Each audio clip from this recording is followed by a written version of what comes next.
Hello and welcome back to another episode of Steelfur Speaks.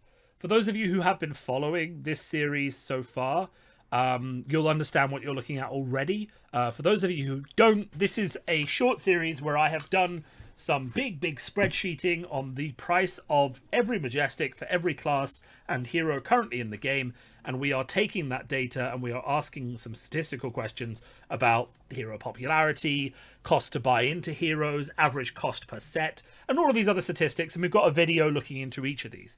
Right, today's video is to ask the question, can these numbers tell us what the most popular hero in the game is? Right, just at a base, what is the most popular hero in the game? Can these numbers give us an answer to that question? I believe they can.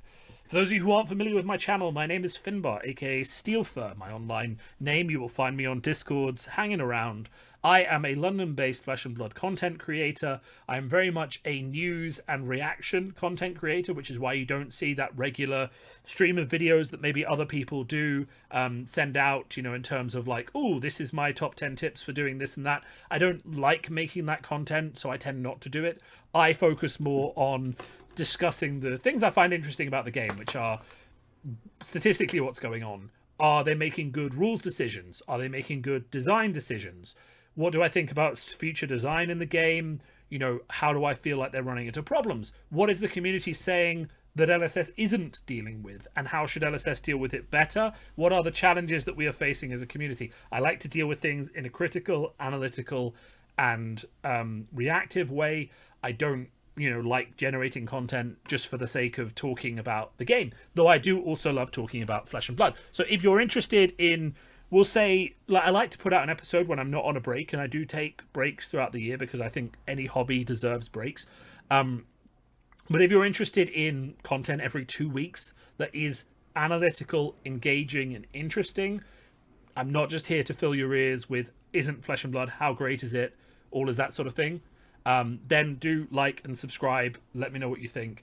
So we're doing this series, and then I've got a series looking at the design of Assassin and asking whether some serious design mistakes have been made with that class, and whether even certain aspects of that class shouldn't be in the game. But let's continue on with this. So the question for this video today, and thank you all for coming, is can the price of Majestics across the history of Flesh and Blood tell us what is the most popular hero of the game? Now, I want to harken back to this slide, which we discussed in the last video, which is which heroes are most expensive, because I don't want to get bogged down into the idea that the most expensive hero on paper, especially given what Outsiders is currently doing to those numbers. I mean, you'll see Ranger, Arachne, Azuri just smack to the top of that list. Thankfully Katsu isn't there, so there is some freshness. But I don't want to just say, oh, Outsiders is distorting the numbers, Lexi is the most popular hero in the game, because I think that's a bit disingenuous. Okay, I want to look at the Majestic figures in terms of cost per hero and see what that tells us about the popularity of certain heroes, right? This method I'm going to do is going to be based on specific assumptions. The first assumption is, and I know there are places where this isn't true, but that the drop rate of Majestics across the sets is uniform and managed properly, short printed where it's supposed to be short printed, printed in the same volume as equivalent Majestics where that's supposed to happen. Now, of course, we have the surgical extraction incident where surgical extraction was actually short printed and it shouldn't be, and regicide wasn't short printed when it should have been. And we have current things that are going on, like, the Codex of Frailty buyout and stuff like that, which we're going to include in our sort of evaluation, but not really rely on too heavily. But we're going to assume, for example, if we go to Crucible of War, that the same amount roughly of Beast Withins came out of the mass box opening, because we're talking about statistically mass box openings across Europe, which has led to the amount of cards available on Card Market. We're going to assume that statistically a similar number of Beast Withins as Mangles dropped from those boxes, right? Okay? Because otherwise, there's and there could be hidden collation issues, right, behind the scenes. But and there will be people doing buyouts and stuff like that. But it does give us an idea of popularity, right? The most expensive, and this is what we're going to base this on, the most expensive single piece of short printed equipment for this set is Courage of Bladehold, right? Which gives us an idea that maybe Warrior is reasonably popular, right? Second in the list, we have Crater Fist. Popularity of Guardian comes up then. Okay. Then we have Perch Grapplers. Okay. Metacarpus Nodes coming in. And a little bit, I want to say, is based on the power of the cards, right? Because obviously Courage of Bladehold, Crater Fist, very powerful cards for meta decks, whereas something like Perch Grapplers historically hasn't been. Bloodsheath Skeletor is, of course, restricted. Breeze Rider Boots traditionally have not been very meta. But we can kind of see a gradient there of popularity where we have Warrior up there, we have Ranger kind of in the mix, we have Guardian, and we have Wizard as kind of the main standouts, right? But if we look at Majestics, things are a bit interesting. So if we discount weak Majestics, things worth less than £2, we see Spoils of War, which is arguably one of the most powerful, cards in multiple Warrior decks, coming in at only £4.50. We see none of the Guardian cards are particularly good examples because they're not really played. We see Rhinnars coming in at £2.50, and these are very good critical cards for the Rhinar deck. We see Gaze the Ages, which is Kano, coming in at £3.50. We see Rattlebones, which is a critical card for Viserai, and has been for a while, coming in at £5. And then we have Ranger. And we have Mechanologist, which are the two I want to highlight the most. So Remorseless, an Azalea specialization card coming in at £6. Poison the Tips, which has never been played, coming in at £5. And then Feign Death, which is basically a super, I think, coming in at £36. And then on the dash side, we have Meganetic Shockwave coming in at £15, which is a bit mad, to be honest. But I think maybe something went wrong with the printing of that, because there's no way it should be that way. But this kind of tells us that despite not being meta viable or meta strong at the time, the price of Ranger cards on average in Crucible is a lot higher than they really are justified by the strength of their cards and their impact on the meta. Which kind of gives us an idea that maybe Ranger and Mechanologist are two of the more popular cards, followed potentially by Warrior. Brute still somewhat popular. Guardian quite popular, but we don't really see that with the Crucible stuff. Runeblade, right? Maybe roughly in that order. Like the distortion of prices from Mechanologist and Ranger kind of give us an idea that they are maybe the most popular classes. So then we see, does this trend continue? Right? Prism coming in with a huge £13.61 for Miraging Metamorph. And also, I'd like to think this is actually quite interesting that every single class seems to have one Majestic in Everfest that was printed less than others, just in terms of pricing, right? Because we have Miraging, we have Swing Big, and maybe these are just the good cards and the other cards aren't good and not enough Everfest was open, but tons of Everfest was opened. Pulverize, Winds of Eternity, Blood on Our Hands, Teklo Pounder, Battering Bolt. I don't know why that's £15. Europe is confusing me. It's all right. It's not great. I really don't know why that's £15. Revel in Runeblood makes sense. Really good. Ether Wildfire again also makes sense. So the strong cards in this one have a pretty good cost gradient, but technically if we go here in terms of popularity, we actually have to start with Ranger, and maybe this is the most efficient way to do it. If we go in order, we can go Dash, we talk about their Anchor Majestic, the highest price Majestic of any class. We can go Dash, we can go Runeblade, we can go Ranger, we can go Warrior, Guardian, Wizard, Brute. Right, that's our list roughly from Crucible of War. Actually, let's not do this. No, we don't need to add that level of complexity. Let's just keep going. So really, we can see Ranger coming out top again. We can see that, you know, up here we have Mechanologist again. Winds of Eternity doesn't really stand out. Illusionist definitely starts to come up quite a lot, and that also was quite meta for a while. Guardian kind of stays steady. The main ones we see pulling ahead of the pack are Ranger, Illusionist, and Brute for some reason. But I'm gonna put a bit of a pin on the Brute thing because I don't really see its popularity in other sets, but it's also harder to track because it starts being less relevant in the draft sets, right? Moving on, so we've kind of got Ranger, we've got Illusionist, and maybe like Runeblade Mechanologist in that order, and then Guardian. And then if we move into Dynasty, we can see, well, I mean, Dynasty is tricky because there's so many bad Majestics in Dynasty, unfortunately. But we do see, you know, Arachne doing strange things because it was the first set he was printed in. But we do see that not great Ranger cards, right? And this is where the statistics things get interesting, right? Because what we're doing here is a bit of feely math in terms of the price of your average Ranger card versus the price of, say, your average Runeblade card, right? Or your average Wizard card. Now, these are also much worse cards, if we're being honest.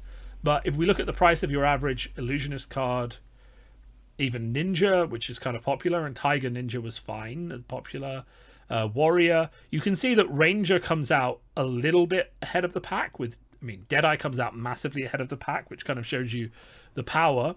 And then we have Mechanologist coming out massively ahead of the pack as well. I don't need Nitromechanoid in there twice. That can go away. So really we can kind of see in this set the leaders turn into Mechanologist and Ranger.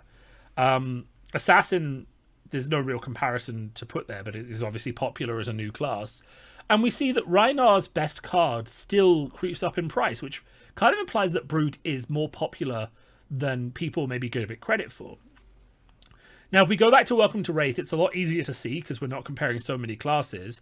We can see that out of the Welcome to Wraith cards, Ninja is drastically the most popular, price driver, with Mask of Momentum being huge, probably driven kind of by Phi's popularity and strength in the meta. But out of the rest, we see Guardian being the most popular class after that. In Arcane Rising, we have Mechanologist just shooting up, right? And this is kind of where we start to see that I think actually Mechanologist might pull ahead in terms of most popular class, because even like the cards that aren't necessarily the power cards still seem to creep up in price. And it's the same is true with Ranger. That's kind of, I think, where the conclusion is with this video, is that we can see the popularity in classes based on how they creep up on average across the board. Monarch, we see, wow, this is library, so we're kind of being distorted by library a bit, and I haven't actually included library in Bolton for that reason, because I just don't think it sees play. But you can see the price of the Runeblade cards versus, say, the price of the Shadow Runeblade cards. I mean, Chain has been banned for a while, so this is not a great example. The fact that the Illusionist Majestics stay so high, even though Prism has been banned, is quite interesting, though. The fact that like the legendaries and things stay quite high is a bit hints of price memory. Bolton, is quite a popular class in that the price of his Majestic stays kind of high, but a lot of his price is driven by, light Majestics like Celestial Cataclysm rather than his own. Levia, I mean, you can buy an entire playset of every Levia card specifically for Levia for less than £40, which isn't that hard, including the legendary. It's just the shadow cards that boost up the price, so I don't think she's a contender for here. And then into Tales of Aria, we have the price for the... this is a bit of a tricky one because New Horizon is so popular. It just shoots up the price of the entire Ranger playset quite a lot, whereas actually Guardian without New Horizon would be much higher.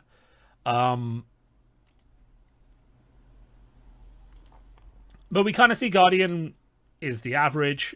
We see Runeblade not as high as you might expect it to be. And then we have Ranger here quite high. In Uprising, Ninja comes in the highest. Illusionist comes in after that. And then Wizard is just super cheap. Wizard has been consistently the cheapest, which we've kind of seen in our most expensive hero. And then, of course, we have Outsiders, which has, just quite ludicrous prices, but Ninja continues to be quite cheap, right? It just is. I mean, it's partly because it didn't get a good Legendary or the Fabled, but it's also just quite cheap. And that kind of brings us to is popularity a function of money? Kind of, right? But I'm not telling you that Lexi is the most popular hero in the game because she's worth £1,000 to buy the whole set of cards right now, versus, say, Rhinar not being that popular. Because actually, if I was doing a popularity ranking, and I'm going to do this here just to wrap us off with, I think you would actually go Azalea here. I think you'd then go Dash. I think you'd then either go Prism or Dromai. And then I think you'd actually put Rhinar, right? And I'm not gonna go down the entire list. And then it's gonna be some Guardian, probably Oldhim, right? Okay. And what's our reason for this and our logic? So as we've kind of broken down through this entire thing, the cards that are staying high in price aren't necessarily the Lexi cards, right? Battering Bolts. We've seen Remorseless maintain a good price. We've seen Deadeye. People want Azalea to succeed, and they're maintaining their Azalea collections in spite of the fact that she hasn't been super popular. Then, of course, we have Dash. The price of Dash cards, not even just the really good and well sought after ones, remains relatively high and stable across the board. So I think we can put Dash up there. Now, the only thing really missing is a Runeblade, and I think Runeblade potentially comes in maybe after Rhinar. And the reason that I put Prism and Dromai next is that we see the price of Prism and Illusionist Majestic staying high even when Prism got banned. That implies that even when Dynasty came out, people are maintaining, their collections. Invoke Soraya kind of matches the price point for legendaries, but probably, let's put it this way, I think a lot more Invoke Sorayas are going to be sold when Prism gets reprinted. I think people are holding their money, but the fact is it's still worth more than Spirit of Arena. It's worth double that, and I don't believe it drops more than or less than Spirit of Arena. So you can kind of see that distinction there, whereas Invoke Soraya is maintaining double the price of Spirit of Arena, despite the fact that Prism is no longer playable, right? That's a big indication of popularity. And then we can see the price, of course, in Uprising of, the playable Illusionist cards just staying quite high, and the Dragons are quite popular. And the price of Prism cards, even though she's banned, Soul Shield, Celestial Cataclysm, Herald of Erudition, still staying quite high as well. So I think Prism going in there makes a lot more sense.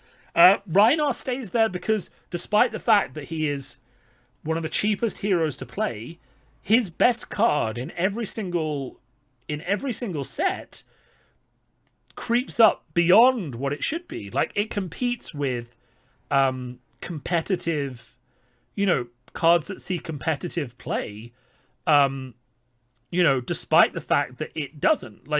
You're paying £7 for a Skullcrack, and you're also paying £7 basically for a Leave No Witnesses. So it's matching assassin prices, and okay, it's not matching Dash prices, but that's why she's higher up the list. But Rhinar cards maintain price value if there's any hint that they could even be useful, even though they're not, right? Even though he's not the top meta deck in CC. I mean, he's good in Blitz, but not in CC. Runeblade comes in then. I think these two are kind of close together. They are just popular, but they're not the price of the Runeblades and the Guardians are kind of tied into what you would expect for the meta. I don't think their value distorts. What am I trying to say? Let's just break this down. It's kind of like the final point. I don't think the Runeblade and Guardian cards are bought and the price is as high as to balance the fact that they have been top meta decks. That's the best way I'm going to say it. They are top meta decks, which means their cards are worth something. Their cards are not worth more because of their popularity rather than just being a meta deck. Whereas we can see non-meta decks or decks that have hints of being meta who are also popular, like Dash, having much more expensive cards than the Runeblade equivalents, which, you know, just aren't driving the same, you know, the same value. So I think that's why we're safe to put Runeblade down there. And I think the same is true for Guardian. Their price is dictated by the fact they are meta rather than their popularity. They don't have popularity as a thing that's buoying their price as well. So that's kind of my popularity tier list. I know the Azalea players are going to be really happy, but it is kind of hard to deny the numbers. The Azalea cards have remained valuable even when she wasn't seeing play, and have consistently been slowly acquired by people. It's kept the price reasonably high, even through the History Pack 1 reprint. And remember that a lot of our prices, and this is important to remember as well, that these are History Pack 1 prices. These are any language we can get them. And this is kind of where I'm going to finish the video, just to remind people. These are any language we can get them. And it is cheaper to buy something in Spanish than it is to buy it in English. It is much cheaper to do that kind of purchasing journey. So the fact is that the price is staying so high, despite the fact that they are printed in History Pack 1, is an indication of popularity, and that's what we're going to base it off of. Okay, so that's what we're going with. It does, you know, popularity does indicate some tie to money, for example. Ranger, Illusionist, Assassin, Mechanologist is missing from my lovely chart. I am very sorry, Dash players. I do not know what happened there. I will correct that. But I imagine... Let's just correct this quickly before I end this video. This is a maximum production value. But we can do average. You can now see my secret spice if you ever want to copy this, but I wouldn't recommend copying the work that I did. But we just do average. Oh, is this sum? 1 second. This is total cost per class. There's actually sum. And we're just going to sum up all the columns, guys. This one isn't particularly complicated. Though if you did not know that you can just click Control and click the box and it will add it to the list, then I am teaching. And that will be 10 of your finest pounds, please, for the lesson that I'm giving you. And that's it. There's not that many sets that have Mechanologist in. Okay, so Mechanologist would go in just above Brute. Again, this is like one of the things that I was trying to say. Like, Mechanologist hasn't actually received that many cards. And whereas classes like Warrior have kind of been buoyed by the fact that they... sorry, 1 second. Whereas classes like Warrior have kind of been... Or not Warrior, by like Ranger, Guardian, Runeblade, and Ninja have all been buoyed by the fact that they have seen increased popularity due to their printing of additional heroes in draft sets. That hasn't happened for Mechanologist, right?